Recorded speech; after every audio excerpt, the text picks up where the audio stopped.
Melcha sắc melcha chuang mi u leng tin nít khum giống nghe kỳ cả tan chuang ô Melcha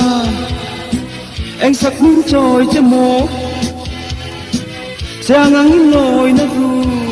khơi nghe miếng Melcha cây ăn qua tan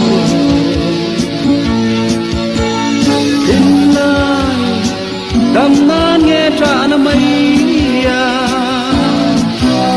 thì lâu phiền mấy lệ lưng lại mòn nhớ cả đồn thiêm lâu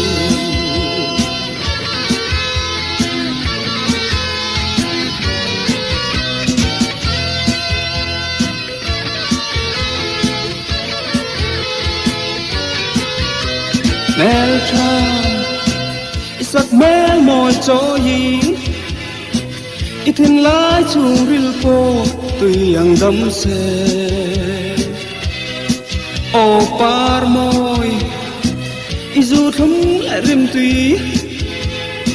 ron ta tu leng giống tê inardo em ni mẹ cha cây ang va tan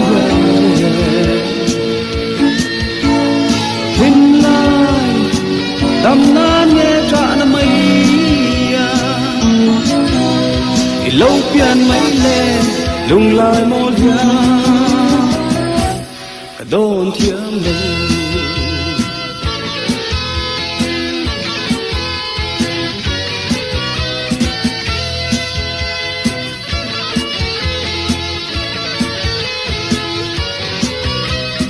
mẹ cha sắc mẹ mỏi cho hi ít thiên lá chung ril po tuy ang đâm xe ô par môi izu thung lệ rim tuy ron tla tu leng giống tê inardo em ni Melcha cây ang va tan hin la đam na nghe trả na mây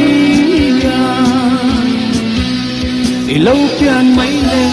lung lại một nhà cả đồn thiêm lâu